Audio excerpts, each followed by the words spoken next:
Well, today we get to hear a story that is one of the hits, if you will, one of the most well-known stories from the Gospels.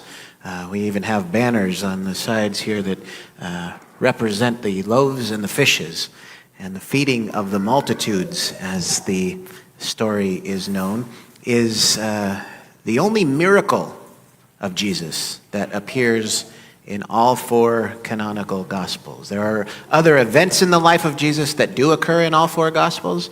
This is the only miracle that appears in all four Gospels. And so I think it's important that we explore it a little bit. If it was important enough to be included in all four Gospels, that means it probably is important for us.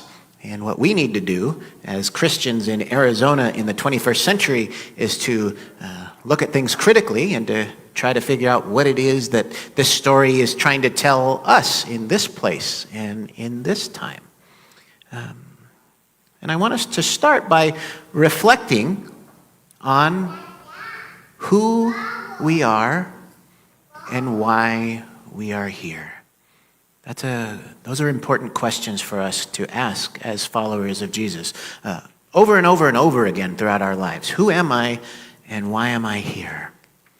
When I talk about why am I here and who am I, right? We ask those questions both on an individual level. It's important to do individual discernment, but also discernment as a community of worshipers gathered in this place.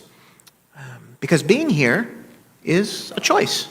We have lots of choices for where we might like to go to church. If you drove here this morning, then I'm guessing that even along this road, you passed no fewer than half a dozen churches, maybe more. And almost all of those churches will tell you that they believe in Jesus Christ and that God loves us and that they believe the scriptures to be important roadmaps for how we live our lives. Right? All of those churches kind of have that in common. So what is it about this place that makes us want to be here? Because not only are there different ways of being Christian in the world, there are also different ways of being Episcopalians. Right? So we choose to be here because there's something about this community that speaks to us. And maybe there are Episcopalians who wouldn't necessarily choose to make St. John's their church home. And that's okay because we want them to be where they will thrive. And maybe there are some people here who like to be at St. John's, but maybe don't consider themselves Episcopalian. Also perfectly okay, right? Because the Episcopal Church can vary from community to community. So there's something about this particular community that encourages us to be here, and it's always a good idea to continually reflect on why that is. And one of the things that I want us to think about is the nourishment and the spiritual nutrition that we gain by being here. Because that is the difficult work, is saying, what is it that I get from being here? And then what is it that after I am given that nutrition, what can I do to go out into the world and to share that spiritual nourishment with other people? Now, we've already talked about this is the only miracle that is included in all four Gospels, and it's called the feeding of the multitudes. And the reason it's the multitudes is because there is a little disagreement from Gospel to Gospel about how many people Jesus fed. You know, sometimes we hear 4,000, sometimes we hear 5,000, sometimes we hear 10,000. In today's version, we hear 5,000 plus the women and the children, so that sounds like more than 5,000. But we use the term the multitudes because there is a strong likelihood that we don't know exactly how many people Jesus fed, but it was a lot. Right? There's a hyperbole there. So imagine, you had a day at the job, at the office, and you come home and you say, "Oh, I had to talk to 10,000 people on the phone today." Right? You probably didn't talk to 10,000 people on the phone, but you talked to a lot of people on the phone. right? So Jesus fed a lot of people. Now, what is the importance of that? Well, we hear that he cured the sick. And there are many, many passages in the Gospels that talk about Jesus healing the sick. Well, what do we suppose could have been a contributing factor to all of those sick people whom Jesus crossed paths with? And the simple answer is that food scarcity was a tremendous concern in the days of Jesus to those who did not have wealth. And so food scarcity was used in some instances as a weapon, right? To get you to conform, to do what the Roman authorities wanted you to do, because they had plenty of food. They had plenty of food, but if you didn't play nice, then you couldn't get access to get more food. And a lot of the ailments that people would have suffered from in those days would have been the result of either being hungry or being malnourished. Weakness, delirium, a poor immune system, right? All of those are factors of not having enough food. So food was a very important necessity that was a reason that people wanted to be in community together. And it still is. Food, if we think about it, is kind of the great equalizer. It levels the playing field. If we think about a time in our life when maybe we were pursuing a new romantic interest, right? What did we likely do with that person on one of our first dates? Right? We probably went out and had a meal. Right? What do we do if we are in the business setting and we're trying to strike a deal with somebody? Well, we sometimes go out and share lunch with that person. Right? Richard Nixon, who was president of the United States, was a fascinating guy. He did some things that were not so good, but he did something that was kind of revolutionary for an American president at the time. Now, it could have been influenced by the advent of television and advances in ability to travel long distances and things like that. But Nixon was known for making deals with other nations, leaders, and the way he would do that was he would invite them to share a meal. So there is a lot of power in sharing a meal with someone because it represents our shared humanity. We all need to eat. And the reason bread is so visible in the Gospels is because every society across humankind has some form of bread. Right? Maybe they're a little different. Like in Mexico, we have tortillas, right? It's a little different, but it's bread, right? We have French bread. We have naan bread in India, right? So every human society has some kind of bread. It is the great equalizer. It levels the playing field. And so in today's gospel, we have Jesus telling the disciples, you go and feed these people.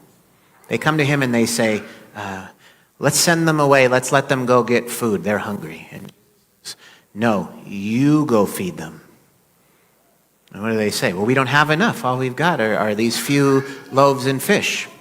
Jesus says, bring them to me and then distribute them. And when they distributed the loaves and fishes, not only was there enough, but there were leftovers. Now, depending on how we read this passage, right? Some people will read this passage and say, well, it's symbolic. It's symbolic that maybe there was just enough bread for every person to get, just a little piece off a loaf, right? And I suppose that's possible, but as far as I'm concerned, that completely takes away the miraculous nature of the events.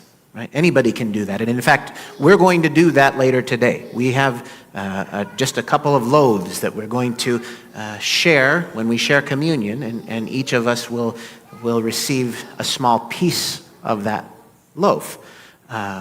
It's a different kind of nourishment, right? It's spiritual nourishment. But it isn't a miracle that that loaf is turning into enough food that we will have leftovers for a long time. Right?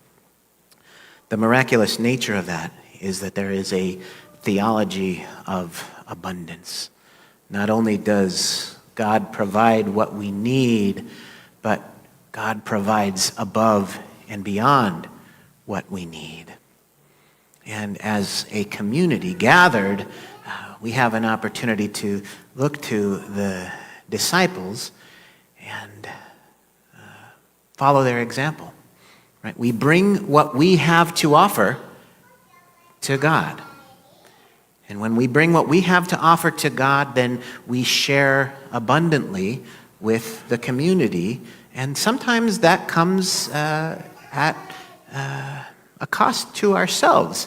But that cost is not, it's not a penalty. It's an offering. It's a love offering. Okay? And I think one of the good reasons to be in community, because we have a real opportunity to raise up one another. So if one of us is feeling down, then someone else can be giving of themselves and help that person to feel uplifted, right? And maybe if that person feels down, then someone else can pick up the baton and lift that person up.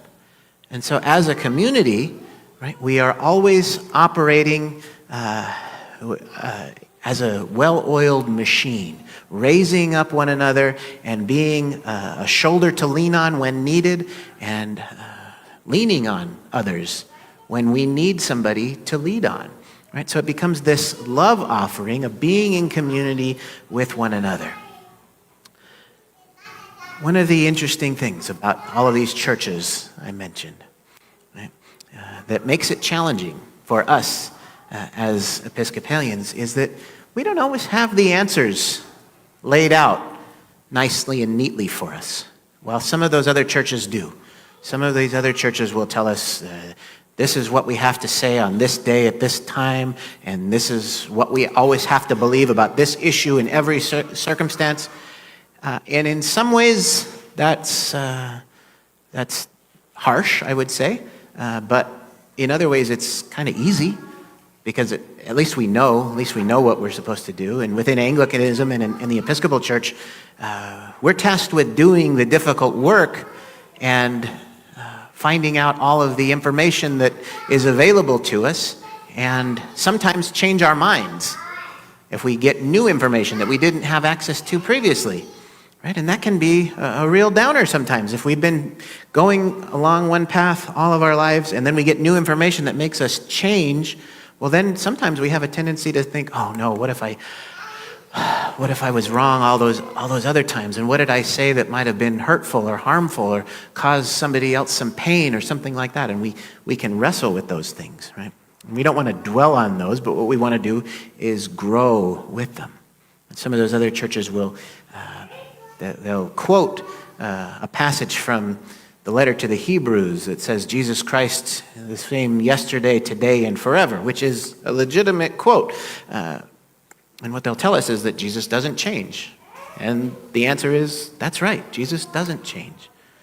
But we do. And our understanding of him changes.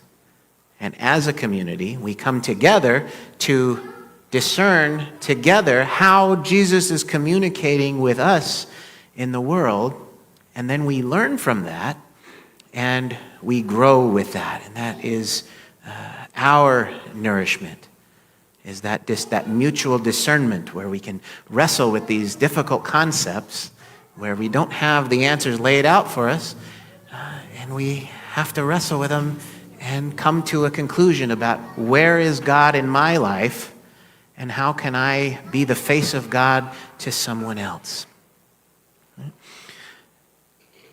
So I'm hopeful that we can look to this example of the feeding of the multitudes as a way to be ever mindful of that theology of abundance that is so abundant that we wish to give of ourselves in service and in love and in being that shoulder to lean on when somebody needs a friend. Right? All of those are wonderful reasons to be in community. And all of those are examples of how, when we are fed by coming into this place, we get the nutrition and the nourishment we need to go out those doors and then to be the church in the world. And when we grow in our faith and in our love, we can inspire others to do the same. So I want us to work on that as a community, and it's an unending process. It's not like we're going to be done by Thursday. No, it's a lifelong thing, right? But we receive that abundance from God, and when we are fed, then we go out into the world and share that abundance, and we inspire others to grow in faith and in love. Amen.